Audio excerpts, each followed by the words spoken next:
Good morning बच्चों। आज हम कक्षा 10वीं की आलोक भाग 2 जो पुस्तक है इससे रिलेटेड चैप्टर नंबर 7 जो है साखी, जो कबीरदास द्वारा लिखी गई है, इसके बारे में हम चर्चा करेंगे तथा इससे जड़ित जो भी अभ्यास के प्रश्न दिए गए हैं उनकी हम आलोचना करेंगे और उन प्रश्नों का उत्तर देने की मैं कोशिश करूँगा। मैं उम्मीद कर रहा हूँ कि आप सब इसे अच्छे से कॉपी में लिखकर परीक्षा के लिए तैयार करेंगे। तो आइए अभ्यास के प्रश्नों की तरफ आगे बढ़ते हैं। पहला पहला जो प्रश्न है, सही विकल्पों का चयन करो। यहाँ 4 ऑप्शन दिए गए हैं जिसमें से कि जो सही विकल्प है उसका हमें चयन करना है। पहला विकल्प है महात्मा कबीरदास जी का जन्म कब हुआ था? 1398 ईस्वी में, 1380 में, 1370 में और 1390 में। तो सही विकल्प है 1398 में, 1398। अगला प्रश्न, संत कबीर दास के गुरु कौन थे? गोरखनाथ थे, रामानंद थे और रामानुजम थे और ज्ञानदेव थे। तो संत कबीर दास जी के गुरु का नाम रामानंद था।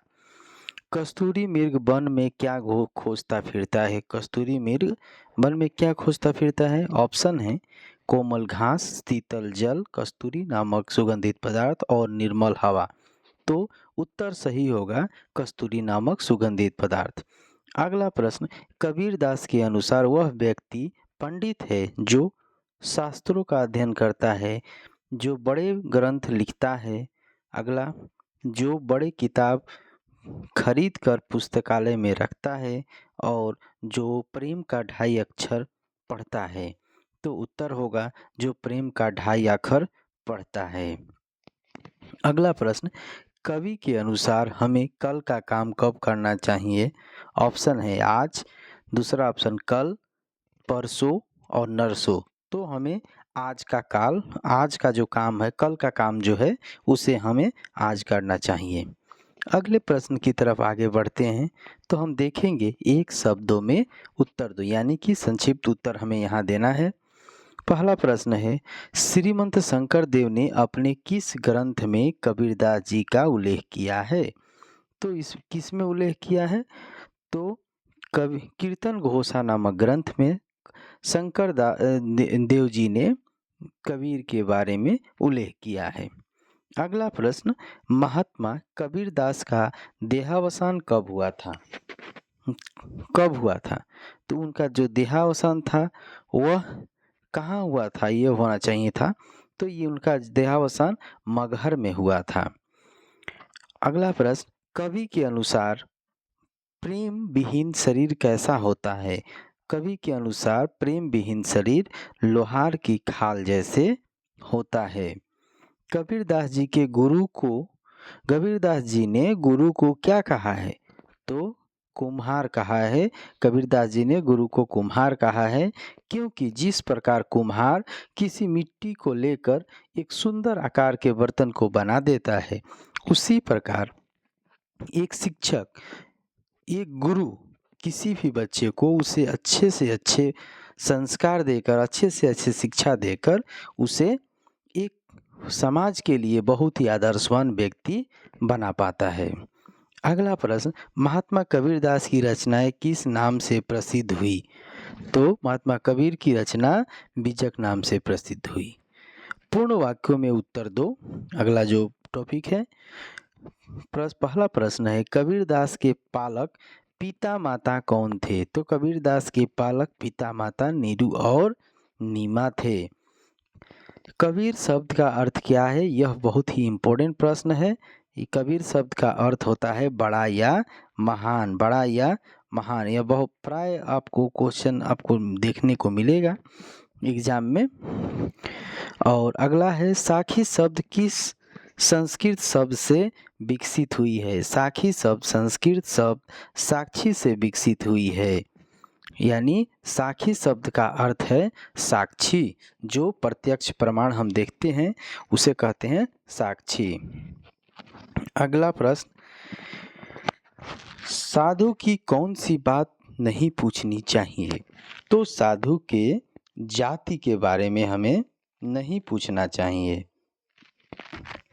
डूबने से डरने वाला व्यक्ति कहाँ बैठा रहता है? तो डूबने से डरने वाला व्यक्ति पानी के किनारे बैठा रहता है। अति संक्षिप्त उत्तर दो लगभग 25 शब्दों में। पहला प्रश्न, कबीरदास जी की कविताओं की लोकप्रियता पर प्रकाश डालो। तो कबीरदास जी की कविताओं में भक्ति भाव, व्यवहारिक ज्ञान और जो मानवतावादी दृष्टि हैं, आम जनता की सरल सुबोध भाषा में लिखा हुआ है। इनकी कविताओं की वाणी आज भी प्रासंगिक है, इसलिए लोग इसे ग्रहण करते हैं। मतलब कबीरदास जी जो लिखा है, उन्होंने जो अपनी लेखनी के माध्यम से व्यक्त किया है, वह आज के समय में भी उतना ही प्रासंगिक है, उतना ही महत्वपूर्ण है। अर्थात उन्होंने जो लिखा पहले, वो सब आज के समय में समय के साथ मिलता जुलता आज भी है, आज भी प्रासंगिक है। कबीरदास जी के आराध्य कौन थे? तो कबीरदास निर्गुण निराकार राम के उपासक थे। अर्थात इनका कोई मतलब साकार राम के उपासक नहीं थे, ये निर्गुण राम के उपासक थे। यह आराधना राम संसार के रोम रोम में है। प्रत्येक अणु परमाणु से बसने वाले हैं, सच्चे हृदय में उसे पाया जा सकता है। अर्थात कबीर ने ऐसा बताया है कि उनका ईश्वर जो है वे संसार के प्रत्येक अणु परमाणु में वसवास करते हैं, रहते हैं, और इसे कहीं बाहरी दुनिया में खोजने की आवश्यकता नहीं है। ईश्वर प्रभु हमारे अंदर वास करते हैं। हर एक मनुष्य में प्राण है और वह प्राण एक ईश्वर का ही स्वरूप है। अगला प्रश्न, कबीर दास जी का काव्य भाषा किन गुणों से युक्त है? तो कबीरदास जी का काव्य भाषा वस्तु तत्कालीन जो है हिंदुस्तानी है, जिसे विद्वानों ने सद्धुकड़ी, पंचमेल खिचड़ी आदि कहते हैं। यह भाषा सरल, सहज, सुबोध, बोधगमय और स्वाभाविक रूप से आए कलाकारों से सजी हुई है। इसे ब्रज, फारसी, उर्दू, पंजाबी आदि भाषा का समावेश इसमें हमें देखने को मिलता है। अगला प्रश्न, तेरा साई तुझमें ज्यों पहुअन के वास का आशय क्या है? अर्थात इस पंक्ति के माध्यम से कबीरदास के मतानुसार कहते हैं कि भगवान सभी जीवों के हृदय में वास करते हैं। जिस प्रकार फूलों में बास छिपा रहता है, अर्थात सुगंध छिपा रहता है, उसी प्रकार संसार के इस प्रत्येक जीव में, प्रत्येक चीज में, जो जितनी भी वस्तुएं हैं, सब में प्रभु का वास है। अर्थात ईश्वर हर एक जगह विद्यमान है। अगला प्रश्न, सतगुरु की महिमा के बारे में कवि ने क्या कहा है?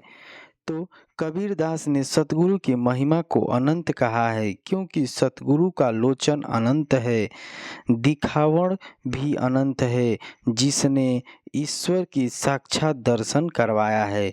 तो यहाँ उन्होंने गुरु की महिमा को बताते हुए कहते हैं कि गुरु एक ऐसा व्यक्ति है जो हमें ईश्वर से मिलने में सहायता करता है।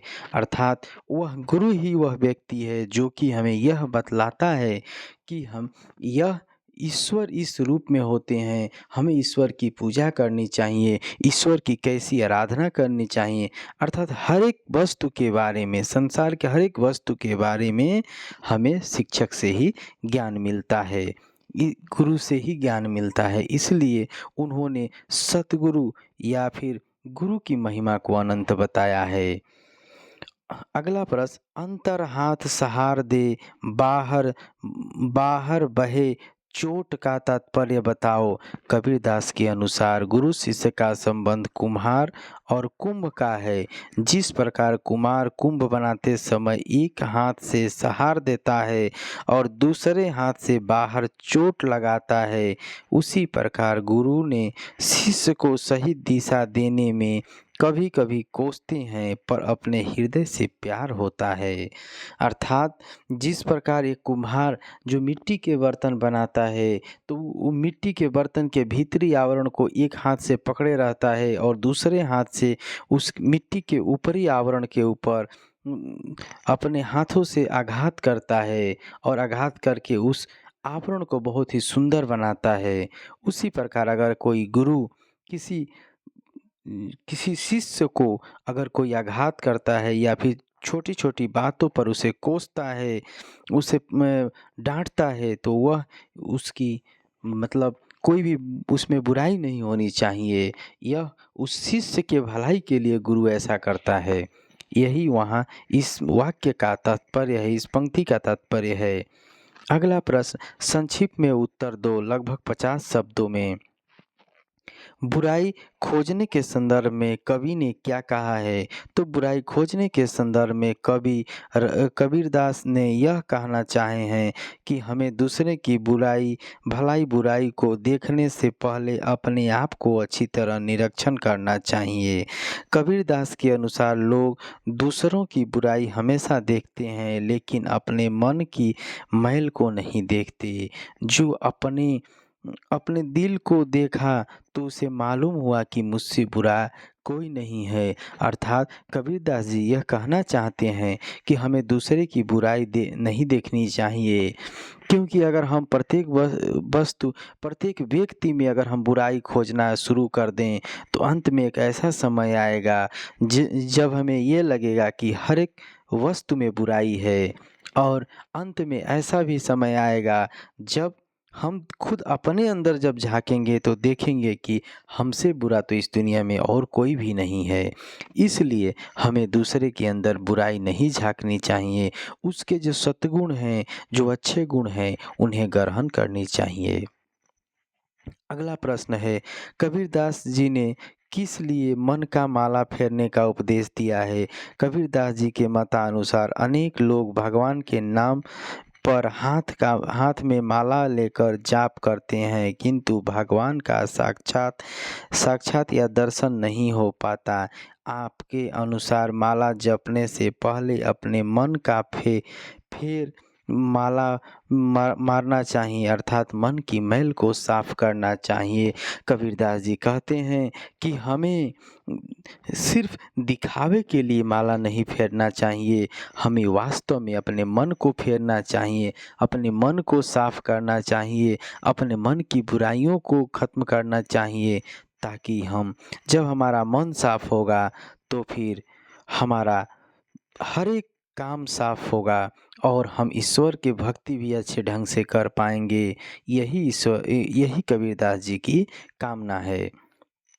अगला प्रश्न गुरु शिष्य को किस प्रकार गढ़ते हैं? तो गुरु जिस प्रकार कुम्हार कुंभ को बनाने में अंदर से एक हाथ के सहारा देता है और बाहर से थपकिया लगाता है, उसी प्रकार शिष्य को हृदय में प्यार रखते हुए कोसने पीटने के जरिए शिक्षक हमेशा शिक्षा देकर उसे अच्छे तरह से गढ़ता है। कोरे पुस्तकीय ज्ञान की निरर्थकता पर कबीरदास जी ने किस प्रकार प्रकाश डाला है? तो कबीरदास जी के अनुसार पुस्तकीय ज्ञान के जरिए कोई लोग पंडित नहीं बन सकता। पंडित बनने के लिए लोगों को प्रेम के बारे में जानना जरूरी है। जो लोग प्रेम का 2.5 अक्षर पढ़ते हैं, प्रेम के प्रकार को समझते हैं, वही इस दुनिया में पंडित हैं। अगला प्रश्न साम्य उत्तर दो 100 शब्दों में संत कबीरदास जी की जीवन गाथा पर प्रकाश डालिए। तो संत कबीरदास जी की जीवन गाथा हिंदी के संत तथा राम भक्त शाखाओं के प्रमुख कवियों में कबीरदास जी अन्यतम हैं। आपकी भक्ति काव्यों की तरह जीवित गाथा भी अत्यंत रोचक है। सन 1398 में काशी में एक विधवा ब्राह्मणी के गर्भ से आपका जन्म हुआ। लोक लाज के कारण इस दिव्य बच्चे को लहर तारा नामक स्थान पर एक छोटे से तालाब पर छोड़ दिया। वहाँ से गुजरते हुए नीरू और नीमा नामक मुसलमान जुलाहे दंपति उस बालक को मिलते हैं और उन्होंने उनका नाम कबीर रखा और पाल पोस कर उस बच्चे को बड़ा किया। आगे चलकर कबीर बड़े संत, श्रेष्ठ भक्त और महान कवि बने। कबीरदास जी स्वामी रामानंद के शिष्य थे। वे निर्कुल निराकार राम की आराधना करते थे और ये जाति पाति ऊंच नीच आदि भेदभावों से हमेशा ऊपर थे और इन सब का इन्होंने विरोध किया है। अगला प्रश्न है, भक्त कवि कबीरदास जी का साहित्यिक परिचय दो। तो भक्त कवि कबीरदास जी का साहित्यिक परिचय इस प्रकार है। कबीरदास आम जनता के कवि थे। उन्होंने जनता के लिए और जनता की सहज सरल सुबोध भाषा में काव्यों की रचना की।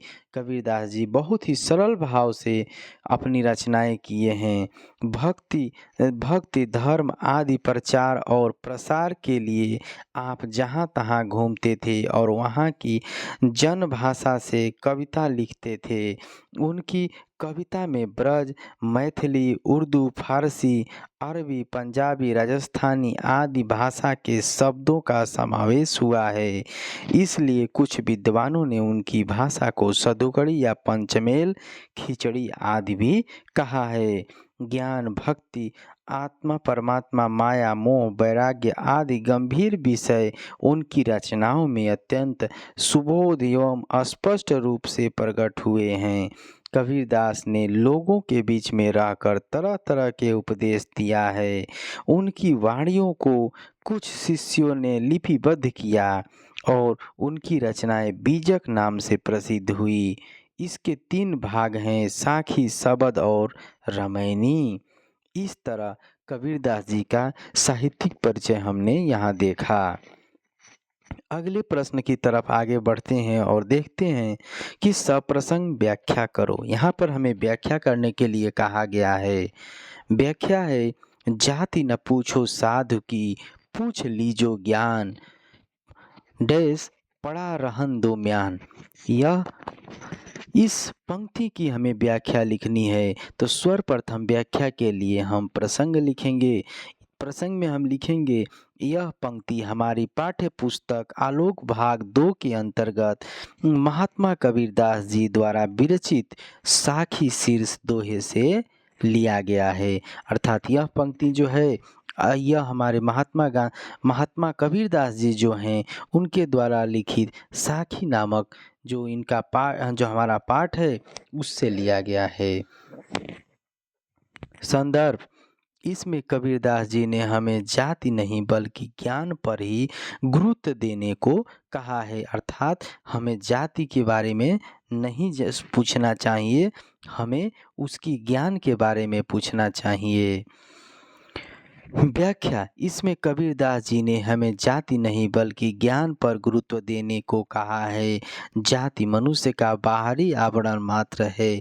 समाज की भलाई के लिए हमें ज्ञान की जरूरत होती है, जाति की नहीं। जिस प्रकार लड़ाई जीतने के लिए हमें तलवार की आवश्यकता होती है, म्यान का नहीं, उसी प्रकार एक सुंदर समाज बनाने के लिए हमें किसी भी व्यक्ति के ज्ञान पर ही नज़र डालना चाहिए, जाति पर नहीं। कबीरदास ने जाति भेद को समाज की बुराई मानते हैं और कबीरदास की इसी वाणी में सच्चाई है। कबीरदास जी ऐसा कहते हैं कि हमें सिर्फ जाति को लेकर किसी व्यक्ति की तुलना या किसी व्यक्ति का परीक्षण नहीं करना चाहिए, बल्कि उस व्यक्ति के अंदर कितना सामर्थ्य है, कितना गुण है, इसके ऊपर उस व्यक्ति का मूल्यांकन होना चाहिए। उपसंहार, कबीरदास जी ने हमें जाति धर्म से ऊपर उठकर ज्ञान प्राप्त करने की बात कही है। उपसंहार में हम लिखेंगे कि यहाँ पर जाति धर्म से ऊपर उठकर हमें ज्ञान प्राप्त करने की बात कही है। अगला व्याख्या है, जिन ढूंढा तिन पाइयाँ डैश डैश रहा किनारे बैठ। तो यह प्रसंग लिखेंगे। प्रस्तुत पंक्तियां हमारी पाठ्य पुस्तक आलोक भाग 2 के अंतर्गत कबीरदास द्वारा विरचित साखी शीर्ष से लिया गया है। इसी संदर्भ इसमें कबीरदास ने गहन साधना और कर्म की आवश्यकता पर हमारे ध्यान खींचे हैं। व्याख्या कबीरदास के अनुसार बिना साधना और कर्म किसी को सफलता नहीं मिलती। मनुष्य जीवन की सफलता कड़ी साधना और परिश्रम पर निर्भर करता है, जिसमें साहस नहीं, वे पानी में डूब जाने के भय से समुद्र के तट पर ही बैठे रहते हैं, और जो निडर हैं, परिश्रमी हैं, समाज के अंदर तक जाकर मोती निकाल देते हैं। इससे यह साबित होता है कि जिंदगी का मज़ा हिम्मत और परिश्रम वाले ही ले पाते हैं। असली रूप में डरपोक लोग कभी जिंदगी का मज़ा नहीं ले पाएंगे। उपसंहार में हम लिखेंगे कबीरदास जी ने गहन साधना और कर्म को ही प्रधानता दी है। अगला जो व्याख्या है, जाघट प्रेम ना संसरी डैश सांस लेत बिनु प्राण। यह पंक्ति हमारी पाठ्य पुस्तक आलोक भाग 2 के अंतर्गत महात्मा कबीरदास द्वारा विरचित साखी शीर्षक से लिया गया है। इसमें कबीरदास जी ने हमें प्रेम और भक्ति की महत्ता पर अपना विचार प्रकट किया है। कबीरदास के अनुसार जिस घर में हरि या भगवान की पूजा नहीं होती, वह घट शमशान के समान है। शमशान में रहने वाले लोग को लोग भूत रहते हैं या कहते हैं। जिसके पास भगवान के प्रति प्रेम या भक्ति से भरा कोई हृदय नहीं। दूसरी ओर हर घर में रह रहे व्यक्ति के शरीर में भी प्राण है, और अगर इन प्राण में भक्ति ना हो, इन लोगों में ईश्वर की भक्ति साधना न हो, तो वह लोहार के खाल के जैसे अधूरा है। उपसंहार में लिखेंगे कबीरदास जी ने हमें प्रेम और भक्ति की महत्ता पर अपना विचार प्रकट किया है। अगला व्याख्या है, कल करे सो आज कर, आज करे सो अब, पलमय प्रलय होएगा बहुरी करेगा कब। यह पंक्ति हमारी पाठ्य पुस्तक आलोक भाग 2 के अंतर्गत महात्मा कबीरदास जी द्वारा विरचित साखी शीर्षक से लिया गया है। संदर्भ इसमें कबीर ने लोगों को शीघ्र कार्य पालन करने का उपदेश दिया है। व्याख्या कबीरदास जी के अनुसार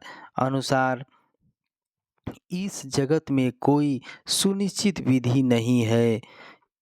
किसी न किसी परिवर्तन होता जा रहा है। इस प्राकृतिक परिवर्तनों के साथ साथ हमारे जीवन चर्चा में भी उथल पुथल आ जाता है। इसलिए हमें समय का काम समय पर कर लेना जरूरी है। कभी भी किसी प्रकार के काम को करने में अवहेलना करना अनुचित है। अपनी करणीय कार्यों को जितनी ही जल्दी हो सके उतनी ही कर लेनी चाहिए, ताकि विपद या आफती का असर हमारे ऊपर कम से कम हो। कबीरदास जी की यह वाणी पत्थर की लकीर की तरह है, हमें हमेशा के लिए याद रखना चाहिए। उपसंहार में हम लिखेंगे कबीरदास जी ने हमें अपने कर्मों को यथाशीघ्र करने की हमें शिक्षा दी है। तो इसके बाद हम आते हैं भाषा एवं व्याकरण, जो कि ग्रामर के कुछ प्रश्न यहाँ दिए गए हैं आपके अध्याय में। उससे जो महत्वपूर्ण प्रश्न है, जो इम्पोर्टेंट प्रश्न है, उनके बारे में मैं थोड़ी सी चर्चा कर रहा हूँ। तो निम्नलिखित शब्दों के लिंग निर्धारण करो। महिमा, चोट, लोचन, तलवार, ज्ञान, घट, सांस, प्रेम, इन सब का लिंग निर्धारण करिए। मतलब इसमें से आप बताइए कि कौन सा स्त्रीलिंग है, कौन सा पुल्लिंग है। उत्तर है, देखिए, महिमा हमेशा स्त्रीलिंग होता है, चोट स्त्रीलिंग होता है, लोचन अर्थात आँख जो है पुल्लिंग होता है, तलवार स्त्रीलिंग होता है, ज्ञान पुल्लिंग है, और घट पुल्लिंग है। इसके बाद आप देखिए सांस स्त्रीलिंग है और प्रेम पुल्लिंग है। अगले प्रश्न की तरफ आगे बढ़ते हैं तो देखेंगे कि निम्नलिखित समूहों को एक शब्द में लिखो। इसे एक शब्द में हमें लिखना है। तो यहाँ हम देखेंगे कि पहला जो हमारा प्रश्न है वह है, जो मिट्टी के बर्तन बनाने वाले व्यक्ति हैं उनको हम क्या कहेंगे? उनको हम कुम्हार कहेंगे।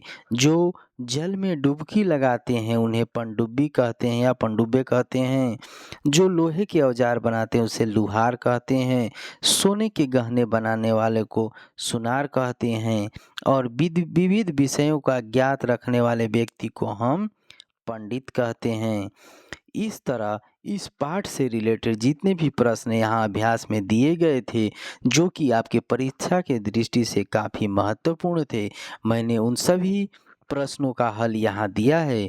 और मैं उम्मीद करूँगा कि आप सभी से अच्छे से अपनी कॉपी में लिखकर परीक्षा के लिए प्रस्तुति कर चलाएंगे और अच्छे से अच्छे अंक पाएंगे। अगर इस विषय को, इस चैप्टर को समझने में आपको कोई दिक्कत या परेशानी आई हो तो आप मुझे कमेंट बॉक्स में लिखकर अपनी परेशानी व्यक्त कर सकते हैं। मैं अगली वीडियो में पुनः इसका, उस समस्या का समाधान कर दूंगा या फिर निवारण कर दूंगा। थैंक